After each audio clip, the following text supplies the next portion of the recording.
Welcome to VIP IAS academy. రీసెంట్గా మనకు Andhra Pradesh minister Nara Lokesh గారు జాబ్ క్యాలెండర్ నెక్స్ట్ ఇయర్ జనవరిలో ఇస్తామని చెప్పారు. ఈ కంటెక్స్లో మనం ఏపీఎస్సీ గ్రూప్ 1 ప్రిలిమ్స్ క్వశ్చన్స్ కొన్ని పీవైకి తీసుకొచ్చాను, అవి చూద్దామండి. నా పేరు షేక్ ఇలియాస్ బాషా. నేను లాస్ట్ ఇయర్ 2024లో Indian civil service, Indian forest service mains రాశాను. ప్రిలిమ్స్లో నాకు 105 మార్కులు వచ్చాయి ఇన్ జనరల్ స్టడీస్ పేపర్లో. అట్ ద సేమ్ టైం నేను గ్రూప్ 1 మరియు గ్రూప్ 2 ఏపీఎస్సీ మెయిన్స్ కూడా రాశానండి. సో మనం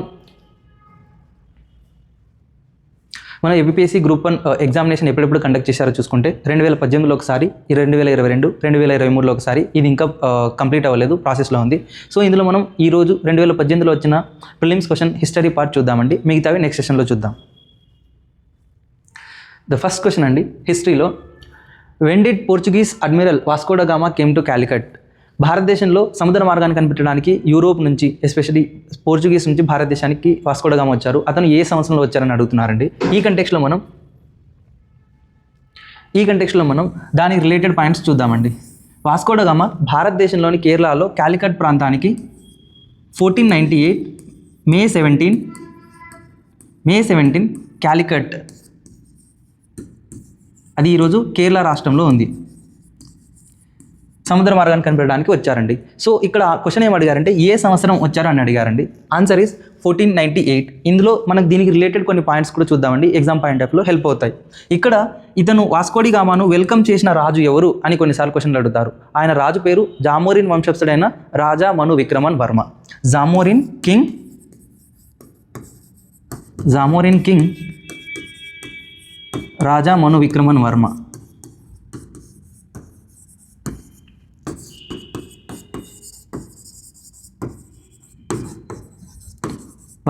రాజా మను విక్రమన్ వర్మ. ఈయన భారతదేశానికి వచ్చినప్పుడు వాస్కో డ గామా దక్షిణ భారతదేశంలో మనకు విజయనగర సామ్రాజ్యం ఉంది. విజయనగర సామ్రాజ్యంలో ఎవరు ఉన్నారు ఆ సమయంలో రాజుగా అంటే సాలువ నరసింహరాయలు. ఢిల్లీ సుల్తాన్లలో లోధి డైనాసిటీకి చెందిన సికిందర్ లోధి ఈయన భారతదేశానికి వచ్చిన సమయంలో అక్కడ రాజుగా ఉన్నారండి. సో క్వశ్చన్ ఎలా అయినా అడగవచ్చు. ఈయన వాస్కో డ గామా ఇండియాకి వచ్చినప్పుడు ఏ రాజ్యంలో రాజుగా ఎవరున్నారని అడగచ్చు, ఈయనకు వెల్కమ్ ఎవరు చేశారని అడగచ్చు, ఇయర్ అండ్ డేట్ కూడా అడగచ్చు, ఏ ప్రాంతానికి వచ్చాడని అడగచ్చు. ఎలా అడిగినా మనం రెడీగా ఉండాలి. నెక్స్ట్ క్వశ్చన్ చూద్దామండి. Which of the following pairs is not correct? కింద ఇచ్చిన వాటిలో కొన్ని చట్టాలు ఉన్నాయని. భారతదేశం బ్రిటిష్ ప్రభుత్వం మనకి బ్రిటిష్ పాలన మనకు రెండు విభాగాలుగా విభజించవచ్చు. ఒకటి బ్రిటిష్ కంపెనీ పాలన మరియు క్రౌన్ యువరాణి పాలన అంటారు. అందులో కొన్ని భారతదేశం పరిపాలించడానికి కొన్ని చట్టాలు తీసుకొచ్చారు. ఆ చట్టాల్లో ఏ సంవత్సరం, ఆ చట్టం పేరు, సంవత్సరం ఏది రాంగ్ అని అడిగారు. మనం 1 by 1 చూద్దామండి.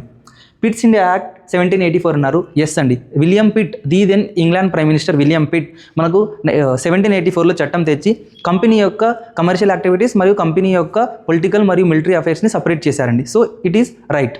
మార్లే మింటో రిఫార్మ్స్ 1909.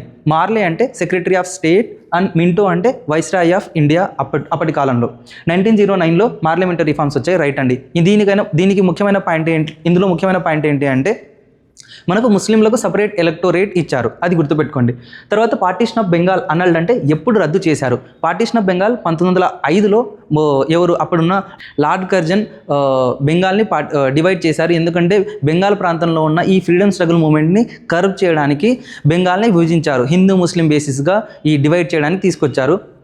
కానీ ఇండియాలో ఉన్న ఫ్రీడమ్ ఫైటర్స్ అంతా స్వదేశీ మూమెంట్, వందే మాతర ఉద్యమం ద్వారా దాన్ని వ్యతిరేకత తెలియజేశారు. అందులో భాగంగా 1911లో అప్పటి బ్రిటిష్ ప్రభుత్వం బెంగాల్ విభజనను రద్దు చేసింది. ఇది కూడా కరెక్టే.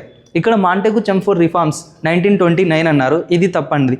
మాంటెగు చెమ్స్ఫోర్డ్ రిఫార్మ్స్ 1919లో వచ్చాయండి. ఇక్కడ రాంగ్ ఇది సెలెక్ట్ చేయమన్నారు. So option 4 is the right answer. Next question చూద్దామండి.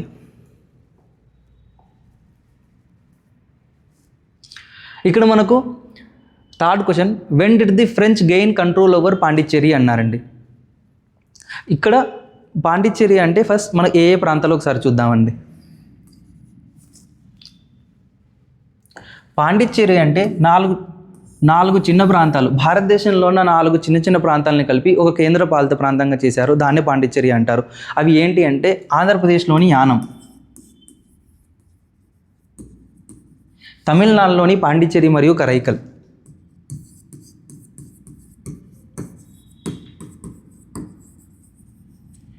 ఇక్కడున్న కరైకల్, అండ్ కేరళలో ఉన్న మాహే అనే ప్రాంతం.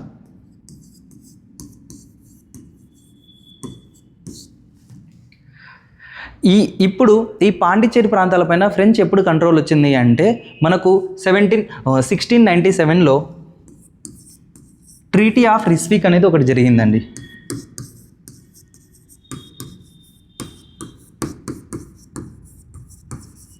ఈ ట్రీటీ ఆఫ్ రిస్విక్ ఎవరెవరి మధ్య జరిగింది అంటే ఫ్రెంచ్ మరియు grand alliance. French versus grand alliance.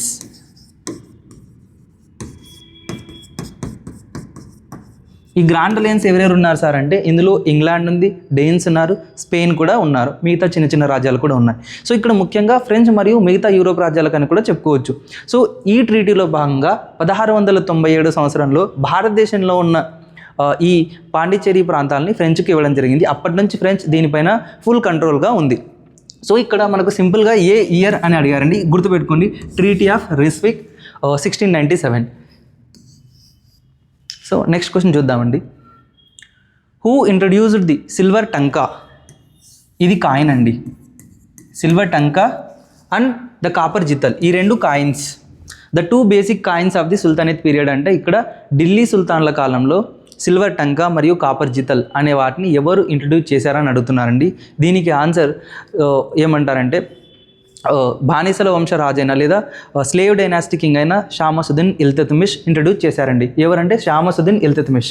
ఈయన ఈ టంకా జితల్ కాయిన్స్తో పాటు ఇంకా 3 ముఖ్యమైన విషయాలు చేశారు. ఒకటి, అప్పటి యొక్క ఢిల్లీ సుల్తాన్ల క్యాపిటల్ లాహోర్ నుంచి ఢిల్లీకి మార్చారు, ఫస్ట్ పాయింట్. సెకండ్ పాయింట్, 40 మంది గల ఒక క్యాబినెట్ మినిస్ట్రీ లేదా ఒక కౌన్సిల్ ఆఫ్ మినిస్ట్రీ లాగా చహల్గానీ అని క్రియేట్ చేశారు. థర్డ్, ఇక్తా సిస్టమ్, ఎవరైతే ఎంప్లాయీస్ ఉన్నారో మిలిటరీ ఎంప్లాయీస్ కానీ జనరల్ అడ్మినిస్ట్రేటివ్ ఎంప్లాయీస్ కానీ వాళ్ళకు శాలరీలు భూమి రూపంలో ల్యాండ్ రూపంలో ఇచ్చేవాళ్ళు, దాన్ని ఇక్తా సిస్టమ్ అంటారు. సో 3 గుర్తుపెట్టుకోండి, iqta system, Chahalgani, capital shifting from Lahore to Delhi, at the same time copper jital and silver tanka coins ఎవరు చేశారంటే షామసుద్దీన్ ఇల్తుత్మిష్. ఈయన ఏ వంశానికి చెందినవాడు అంటే స్లేవ్ డైనాస్టీకి చెందిన వ్యక్తి. దాన్నే మనం బానిసల వంశం ఆఫ్ ఢిల్లీ సుల్తానేట్ అని పిలుస్తాం. నెక్స్ట్ క్వశ్చన్ చూద్దామండి.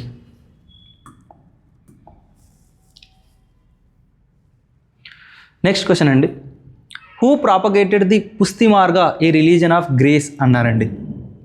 సో ఇక్కడ పుస్తి మార్గ అంటే ఇక్కడ క్లియర్గా ఇచ్చినట్టు గ్రేస్, పుస్తి మార్గ అంటే పాత్ ఆఫ్ గ్రేస్.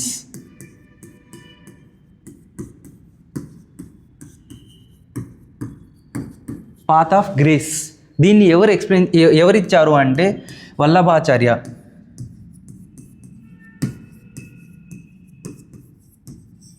వల్లభాచార్య గారు ఇచ్చారు. ఈయన దీంతో పాటు ఏం చెప్పారు అంటే అడిషనల్గా శుద్ధ అద్వైత ఫిలాసఫీ చెప్పారు. శుద్ధ అద్వైత. శుద్ధ అద్వైత అంటే కంప్లీట్ నాన్ డ్యూయలిజం అంటారండి. దీనిలో భాగంగా ఇది భక్తి మూమెంట్లో భాగం అండి. అలాగే ఈ శుద్ధ అద్వైతతో పాటు మనం అద్వైత, విశిష్ట అద్వైత, దాన్ని ఎవరు ప్రపోజ్ చేశారు, ఆ ఫిలాసఫీ అంటే మీనింగ్ ఏంటి అని తెలుసుకొని పెట్టుకుంటే అవి డెఫినెట్గా మీకు ఎగ్జామ్లో హెల్ప్ అవుతాయండి. ఒకవేళ మీకు తెలిస్తే అద్వైత, విశిష్ట అద్వైత మీరు కామెంట్లో తెలియజేయండి. నెక్స్ట్ క్వశ్చన్, దీనికి ఆన్సర్ వల్లభాచార్య అండి. నెక్స్ట్ క్వశ్చన్ చూద్దాం. నెక్స్ట్ క్వశ్చన్ అండి, కొన్ని హిస్టారికల్ ప్లేసెస్ ఇచ్చారు, అవి ఏ ప్రాంతంలో ఉన్నాయి అని అడిగారండి. సో ఇక్కడ మనం డైరెక్ట్గా మ్యాచ్ చేసేద్దాం. చార్మినార్ హైదరాబాద్లో ఉంది.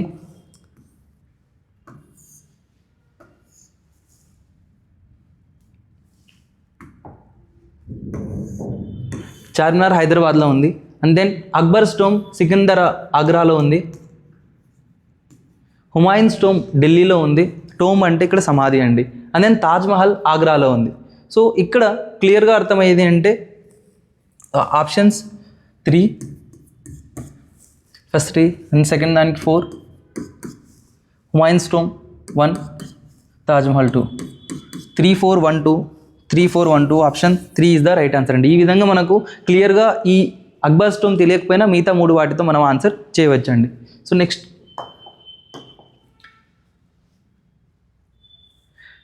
క్వశ్చన్ అండి, after 1857 revolt, Bahadur Shah Zafar the last Mughal ruler of India who exile to and 1857 సిపాయిల తిరుగుబాటు తర్వాత భారతదేశంలో చివరి ముఘల్ రాజైన బహదూర్ షా జఫర్ని ఏ జైలుకి పంపించారు అని అడుగుతున్నారండి.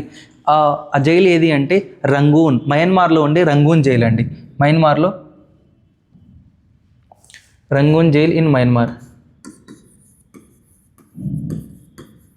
Rangoon jail in Myanmar. So ఇందులో భాగంగా మనం ఒకసారి 1857 రివోల్ట్ని ఒక బ్రీఫ్గా చూస్తే 1857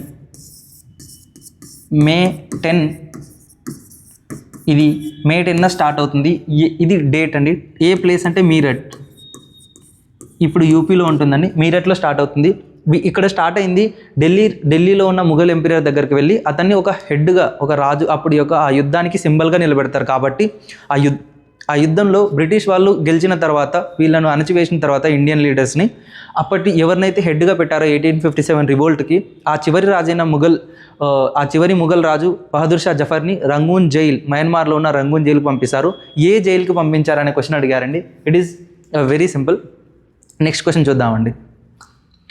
which of the following rulers of Mysore sent ambassadors to France to bring in European technology and went on to build a navy? అంటే మైసూర్ రాజ్యంలో కింద ఇచ్చిన ఏ రాజు ఫ్రెంచ్కి అంబాసిడర్స్ని పంపించి అక్కడి యొక్క టెక్నాలజీ తీసుకొచ్చి నావీ బిల్డ్ చేయాలని ప్లాన్ చేశారు అని అడుగుతున్నారండి. ఇక్కడ మైసూర్లో మనకు ముఖ్యంగా 2 రాజులు ఉంటారు. హైదర్ అలీ, ఇతని కుమారుడు టిప్పు సుల్తాన్.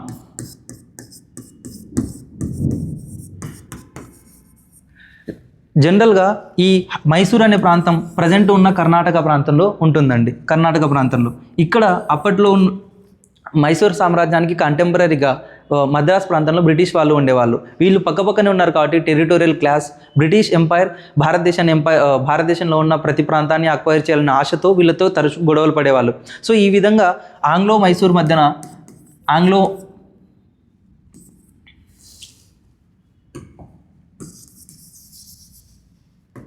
ఈ బ్రిటిష్ మరియు మైసూర్ మధ్యన 4 యుద్ధాలు జరిగాయి. వాటిని ఆంగ్లో మైసూర్ యుద్ధాలు అంటారు.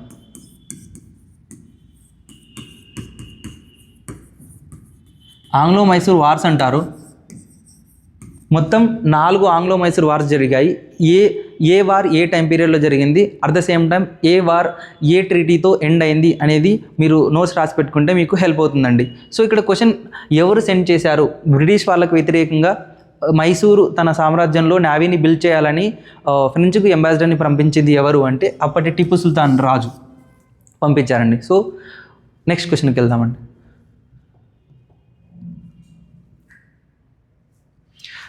క్వశ్చన్ చూద్దామండి. Next question, 9th question. Who said that nothing can emancipate the outcaste except the destruction of the caste system అన్నారండి.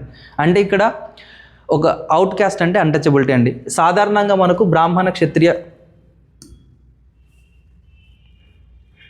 సాధారణంగా మనకు కుల వ్యవస్థ లేదా వర్ణ సిస్టమ్ అంటే బ్రాహ్మణ, క్షత్రియ, వైశ్య, శూద్ర అనే విధంగా ఉంటారండి.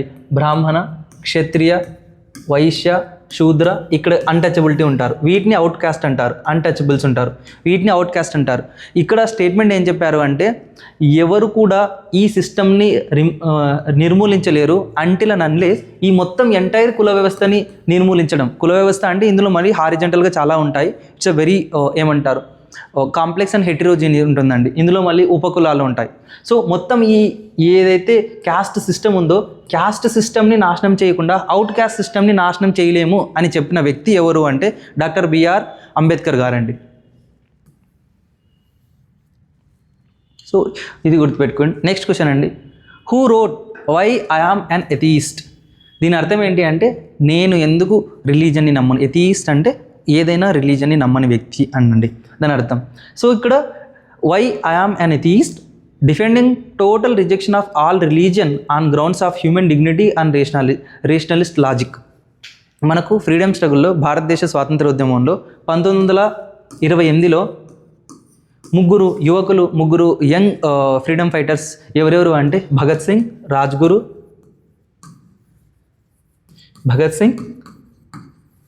రాజ్గురు, సుఖ్దేవ్.